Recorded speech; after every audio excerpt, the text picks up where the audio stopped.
Hello and welcome to The Signal Halifax. We're here at the University of King's College. King's is located in Mi'kma'ki, the ancestral and unceded territory of the Mi'kmaq.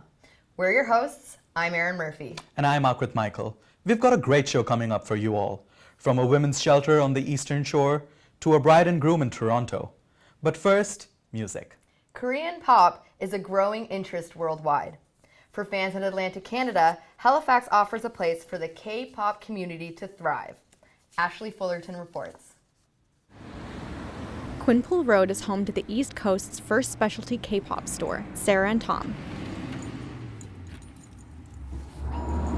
It opened its doors in 2018.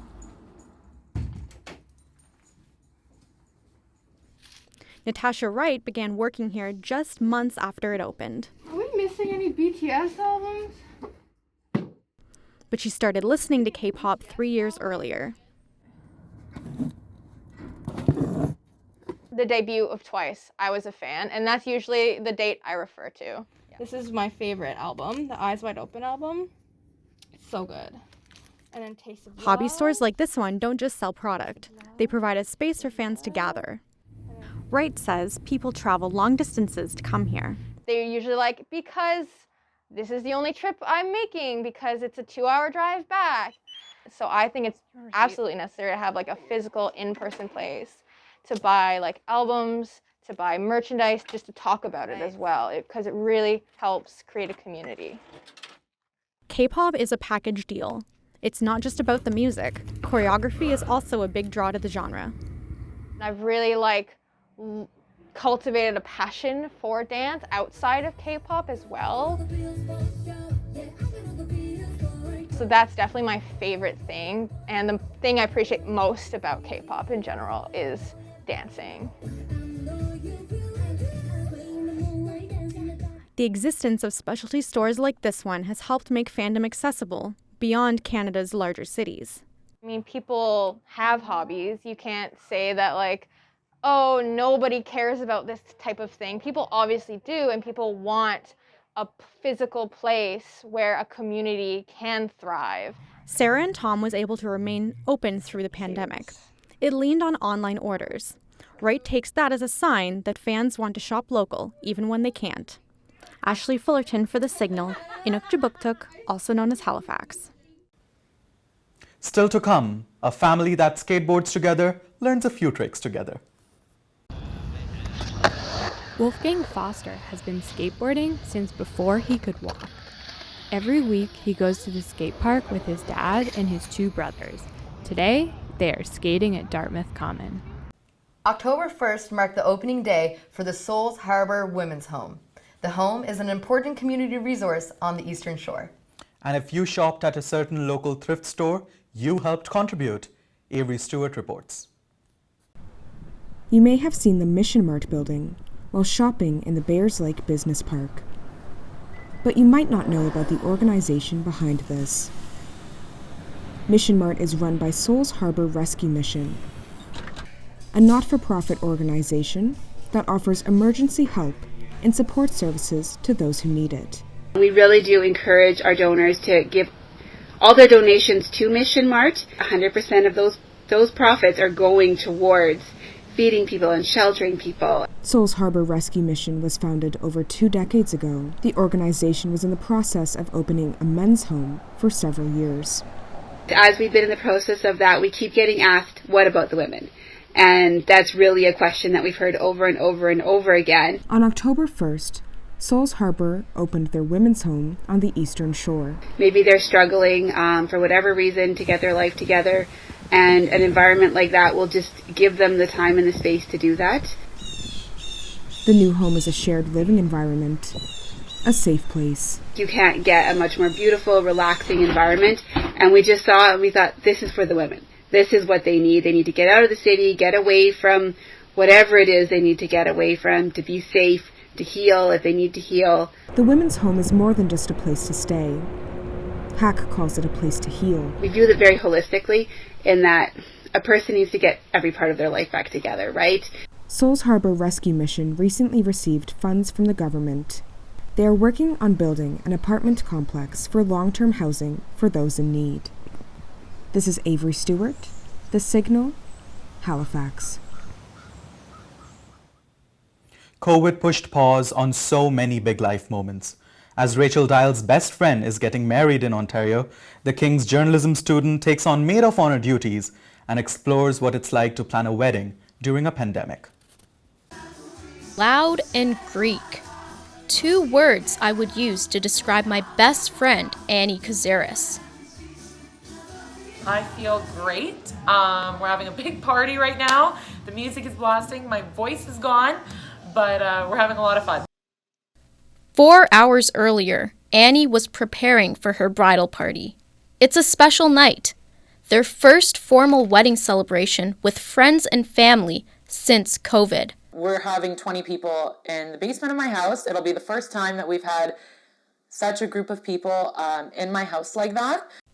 I arrived at Annie's 2 hours before the party began. It gave me a chance to give her a small bridal gift before guests arrived. Annie's making the best of it. But this is not how she dreamed planning her wedding. Because of COVID, now we're having a 3-year engagement, which is, in my opinion, super long, but I mean, anything goes with COVID now. The couple met almost 5 years ago. Her fiancé, Will Karetsos, proposed to her last October. COVID was a constant theme when planning the couple's wedding. COVID also means a smaller bridal party for Annie and Will. I have a pretty big basement, so we're having tables and everything social distanced, and some guests are choosing to wear a mask, others are not. I asked Annie, why plan a wedding when the future of the pandemic is still uncertain? She says they didn't want to delay big milestones in life. I think that at the time of 2023, I'll be 26 and he will be 28. We do want to start a family young, and I think that really geared our decision to making it our wedding sooner. This was the first time in months since I've been to Annie's house for a party. COVID did not put a damper on the party. Everyone joined in the Greek dance, a celebration of the bride and groom. I am looking forward to moving in with my partner. The wedding date is set for September 2023. Rachel Dial, Halifax. Rachel joins me now to tell me about what it was like to be both maid of honor and journalist. Welcome, Rachel. Thank you for having me. Glad to have you. What made you decide to cover this story? You know, I was seeing a lot of posts on social media of people resuming their pre-wedding plans before COVID, and I knew somebody who was actually getting married, and that was my best friend Annie Kazaris, so I figured I might as well just show some insight into the life of wedding planning. Absolutely. So then what was it like to put on your journalistic hat with friends? It was difficult, I won't lie. I was trying to balance being a great maid of honor as well, but also just being a good journalist and being as transparent as I possibly could. So overall, I think I did a good job, however. Well, as you know, journalistic independence is so important. How are you able to maintain that? I just remembered once the cameras turned on, it was time for me to report with accuracy, transparency, and just to inform everybody, irregardless of whether she was my best friend. I just knew the minute the cameras rolled, it was time to be a journalist and report the truth. Well, Lalin, thank you for your insights, Rachel. Thank you. And finally, we bring you a story about a skateboarding son who's learning to kickflip like his dad. Sarah Kromolowski reports. Wolfgang Foster has been skateboarding since before he could walk. Every week, he goes to the skate park with his dad and his 2 brothers. Today, they are skating at Dartmouth Common. My favorite part about skateboarding is probably just like when you're like, just like the feeling of it, just like the feeling of on the board, just skateboarding around, and just like that energy that you get, and it just feels really good. Wolfgang's dad, Johnston Foster, was the one who introduced him to skateboarding. Johnston started skating when he was a kid too, and has been skating on and off ever since.